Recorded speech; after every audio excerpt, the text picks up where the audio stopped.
Hello, dear friends. If a little one asks you innocent questions and doesn't touch your heart, it means you don't have a soul. Opinion piece, broken heart, testing times, beyond politics. Can you feel it? New change of vibe, vitamins for the heart. Has the party started? Expect the unexpected. Something has changed. I don't want this world, in quotes. It gets dark before dawn. Conjunction 1826 April. We are asked for moderation. Let's start. The world has become very dark recently, and yet we know that the coalition is willing to intervene when the public demands it. As it relates to today, the night is darkest just before the dawn, which is a powerful metaphor for hope and positive change. My heart breaks for the events in the Middle East. These are times that test the human soul. A broken heart is a metaphor that refers to the emotional pain that manifests after a loss.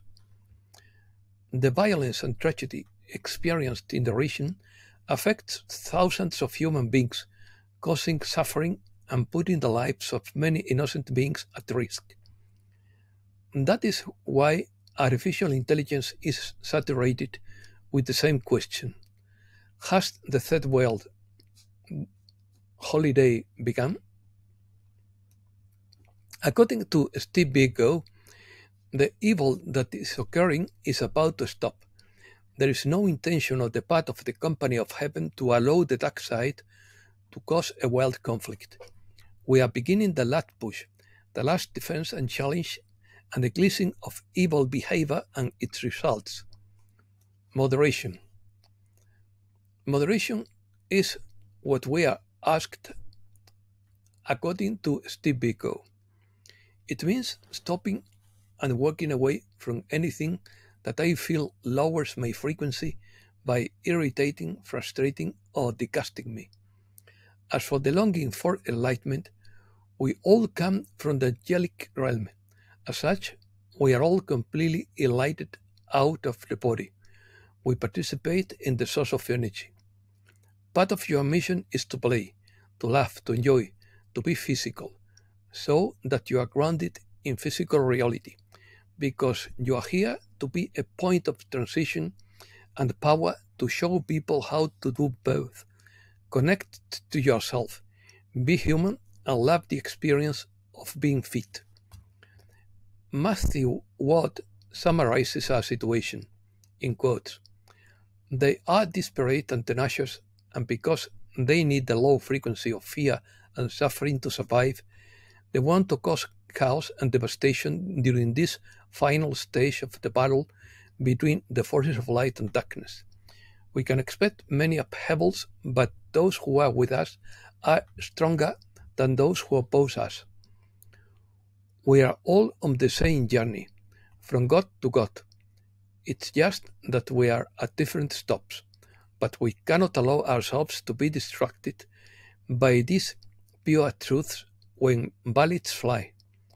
At times like this, we have to ask ourselves what our intention is and try to keep our motives always the highest, that is, the greatest good for the greatest number of beings. And safety. Some sources suggest that the world is in a stage of growing insecurity and that the possibility of global conflict cannot be ruled out. For example, the book Towards the Third World War analyzes the possibility of a planetary conflict in the context of the rise of new powers such as China and the BRICS countries. However, there is no definitive answer as to whether or not the party has started. This book, by Manolo Monereo, Carlos Eduardo Martins, and Francisco López Segrera, was first published in 2024 in El Viejo Topo. The authors argue that the current situation is similar to the decline of previous hegemons and the rise of new powers, which has often led to major wars. On the other hand, the journalist Cristina Martín Jiménez, in her book The Third World War is Already Here, puts on the table that it has already begun and that its battles are not going to be only military, but they are going to focus on struggles of the elites for power, the control of citizens through fear and manipulation, censorship, and in general, the awakening of society in all its facets. Similarly, a video interview with Mira Milosevic, a geopolitics expert at the Elcano Royal Institute, suggests that the world is more insecure than ever, with conflicts such as the war in Ukraine, the war in Gaza, and growing tension in the Middle East. Milosevic suggests that countries are entering a dynamic that could lead to a practical resolution of these problems, but it is still possible. It remains to be seen whether this will lead to a strengthening of global security. Conjunction. According to Meg Benedict, this was no ordinary eclipse, but rather a huge global awakening and shift towards the new paradigm. The eclipse effects will continue to impact the human collective during the coming months, in her opinion.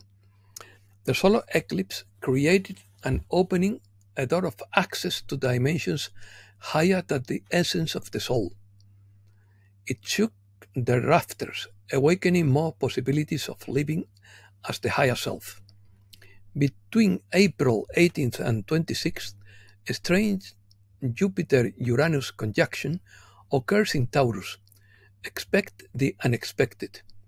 This rare conjunction will trigger massive changes in the collective, a global improvement in the way we generate profits, build relationships, perceive values, and what is aesthetically beautiful. The second half of April and most of May, we will vibrate with this powerful and electrifying couple. Jupiter is benevolent and expansive, while Uranus brings innovation and sudden surprises. In Taurus, ruled by Venus, this alignment influences more earthly pursuits, art and beauty, what you value, your finances, how you love yourself and others. Plus, another solar storm is coming, and this time it could hit the Earth. It left the Sun on April 15th as a result of another solar flare, and will collide with the Earth's magnetic field on Thursday, April 18th. Its impact will cause a minor class geomagnetic storm. Positive change. Something has changed. Can you feel it? Ask Vidya Frazier. It is very subtle, but if you stop for a moment and tune in, maybe you can feel it. You may realize that since the eclipse, something has changed in reality. Something new has emerged. Perhaps the eclipse opened up a new reality that we can enter, as eclipses are often said to do.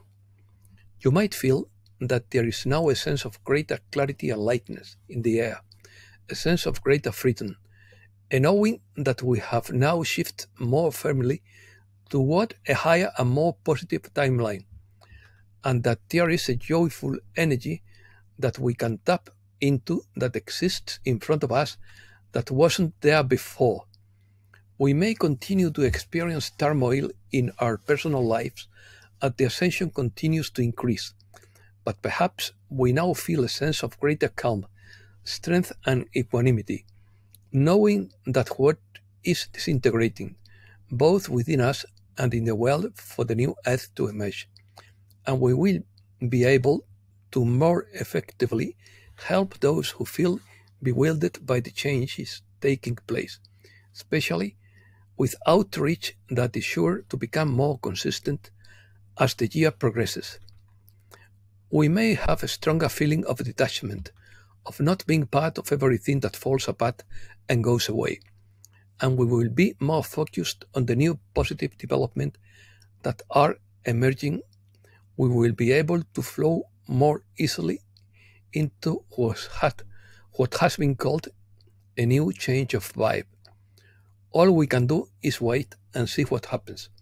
But in the meantime, let's enjoy this greater sense of peace, calm, and lightness that seems to exist in this new reality that is unfolding. And let us celebrate that we are already a quarter of the way through this new year of the dragon that has promised turmoil and uncertainty. And we are still finding our way every day with strength and resilience. Let us focus as much as we can on the beauty we find around us, the joy that can burst within us for not apparent reason, and the living love that is now present in the very air we breathe. Let us fully embody the new expansive fifth-dimensional being that is being born within us. Mysticism. In quotes, "Look, Lord, what I tell you. I do not want this world, that I die because I do not die," wrote Saint John of the Cross about the desire to transcend the material world and achieve divine union. The phrase, "I die because I do not die," suggests that the soul is in a state of constant longing for this union, even though it has not yet achieved it. It also highlights the tension between the desire for spiritual transcendence and the limitations of the human condition. The soul must go through a process of purification and transformation before it can achieve this union, but it is still tied to the material world. It is in these moments of adversity that solidarity, compassion, and the search for peaceful solutions become essential to mitigate suffering and work towards building a more just and peaceful future. Empathy and solidarity are essential values that can help alleviate pain and face these challenges with humanity and hope. And that's all for today. Thanks a lot, dear friends.